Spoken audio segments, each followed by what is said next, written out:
My name is David Ocean, and I am from the Department of Nebraska, Midwest Division. Today I want to talk to you about the recruiting and retention methods that tripled the size of my detachment and when used at the department level, successfully chartered one new detachment and sprang up several new fire teams. By the end of this period of instruction, every one of you should know what your why is. Let's start by channeling our original why. We all walked past other branches of service and chose the Marine Corps or the Navy for a reason. It certainly wasn't to pick the easy road. I'm sure you all remember your why.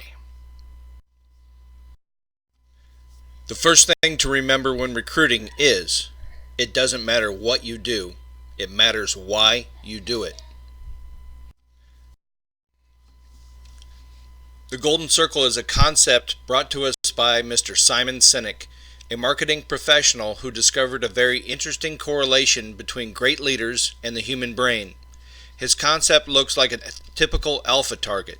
Our goal today will be focusing on how to hit the bullseye.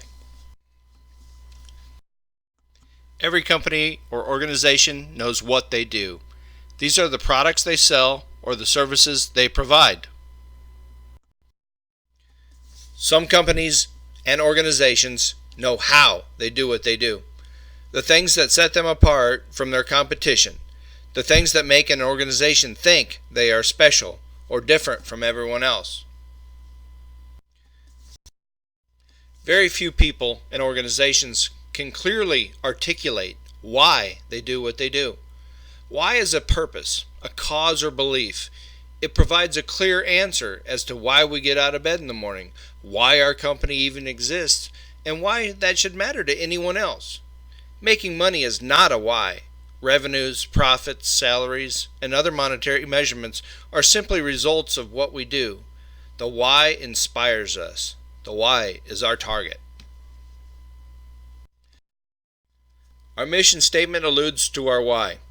Members of the Marine Corps League join together in camaraderie and fellowship for the purpose of preserving the traditions and promoting the interests of the United States Marine Corps, banding together those who are now serving in the United States Marine Corps and those who have been honorably discharged from that service, that they may effectively promote the ideals of American freedom and democracy, voluntarily aiding and rendering assistance to all Marines, FMF Corpsmen, and former Marines and FMF Corpsmen, and to their widows and orphans, and to perpetuate the history of the United States Marine Corps, and by fitting acts to observe the anniversaries of historical occasions of particular interest to Marines. Most people will communicate from the outside in. They go from the clearest thing to the fuzziest thing. They tell people what they do, tell them how they are different or special, and then expect a behavior like a purchase, a vote, or support. Or in the case of the Marine Corps League, we expect people to join us. The problem with this approach is that what and how do not inspire action. Facts and figures make rational sense, but we don't make decisions purely based on facts and figures. Starting with what is what commodities do. Starting with why is what leaders do. Leaders inspire. Leaders and organizations with the capacity to inspire think, act, and communicate from the inside out. They start with why. When we communicate our purpose or cause first, we communicate in a way that drives decision making.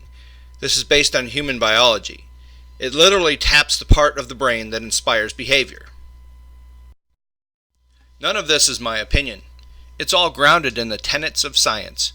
If you look at a cross-section of the human brain, what you see is that it is actually laid out in three major components that correlate perfectly with Simon's Golden Circle.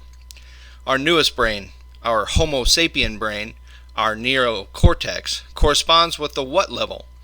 This outer ring is responsible for all of our rational and analytical thought and language. The middle two sections make up our limbic brain. Our limbic brain is responsible for all of our feelings, like trust and loyalty. It's also responsible for all human behavior, all decision making, and it has no capacity for language. In other words, when we communicate from the outside in, it doesn't drive behavior. When we communicate from the inside out, we're talking directly to the part of the brain that controls behavior and decision making. For this concept, the golden circle, to work properly, your team must have three things: clarity of why, discipline of how, and consistency of what. For others to know why you do what you do, you must be clear first. You must hold yourself and your people accountable to your values and guiding principles. And everything you say and everything you do must be consistent, because people don't buy what you do, they buy why you do it.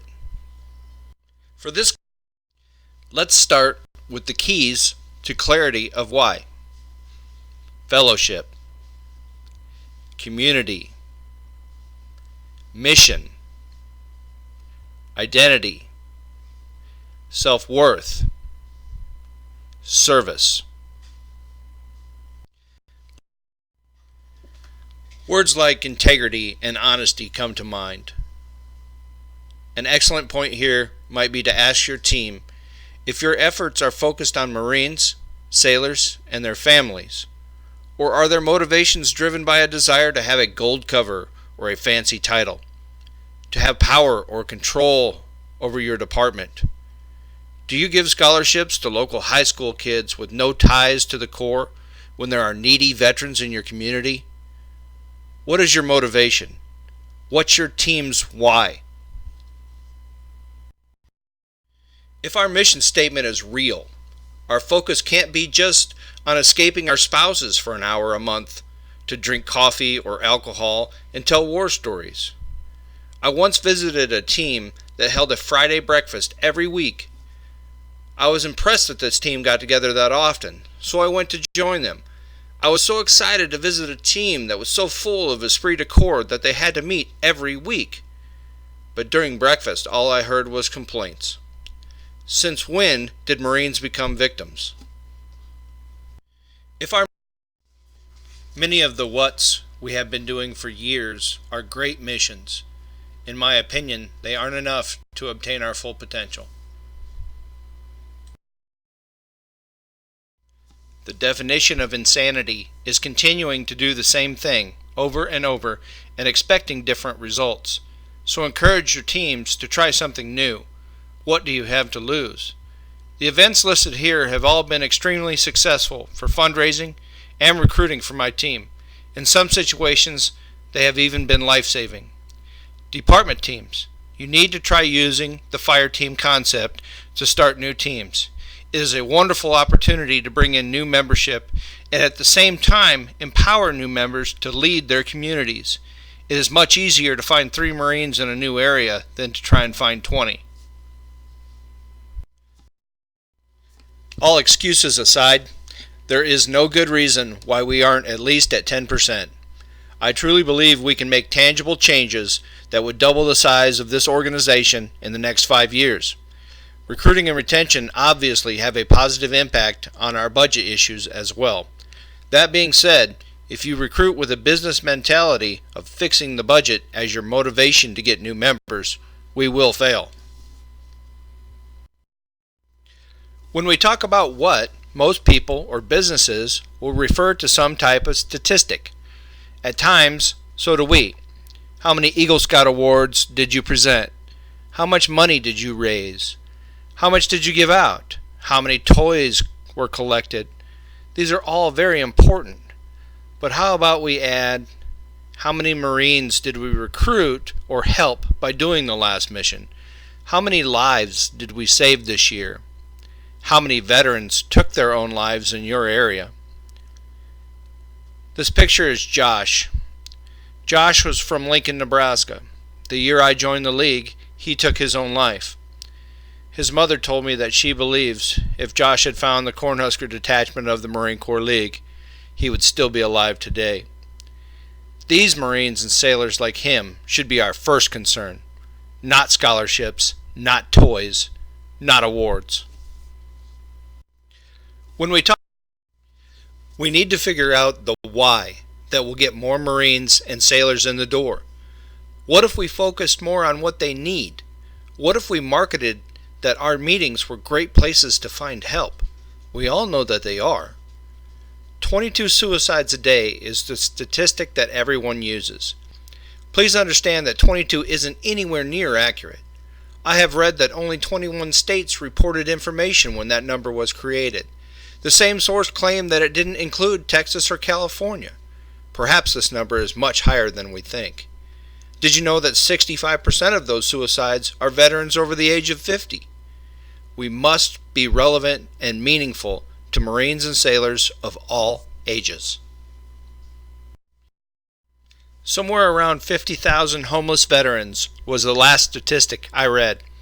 What if our national mission was suicide prevention and helping homeless veterans? Now there is a strong why to get Marines and sailors to join the League. Marines want a mission to believe in, don't you? Why did you join the League? Service, teamwork, mission? Or was it just a complaint about politics or the economy? Maybe you just want a social hour to drink and tell war stories. That's your decision, but don't you dare think that we will be able to continue as an organization like that. We need real-world relevant missions. This great nation has changed too much since 9/11. The VFW and the DAV are being left behind. As Marines, we must lead the way. If your recruiting efforts exclude women or minorities, then you don't really understand the Marine Corps. Marines are green, period. Educate yourselves about any bias you feel. Jokes regarding race, gender, and sexuality are harmful and can hinder growth. Truly, since the founding of the Marine Corps, much of our strength has come from our diversity. Make sure your teams are clear who we are looking for. Membership is limited to Marines who have served on active duty or in the reserves for at least 90 days. FMF corpsmen are eligible who have served at least 90 days and received their Fleet Marine Force Corpsman designation. You wouldn't go to war without a doc. They are just as important now. Just recently, we made membership available to FMF chaplains. I can only hope that we can enlist these great servant leaders to join us. We must remember to recruit all Marines, FMF corpsmen, and FMF chaplains, not just the ones from your war or your age group or who agree with you politically. Elections are more important than ever. Your leadership team is a direct reflection of your detachment and your department. We must be mindful when we act like a business versus acting like a Marine unit. Separate our military and veterans culture from the civilian virus. If the virus runs through your team, you might have the wrong why. Identity is drawing strength from and giving strength to a community.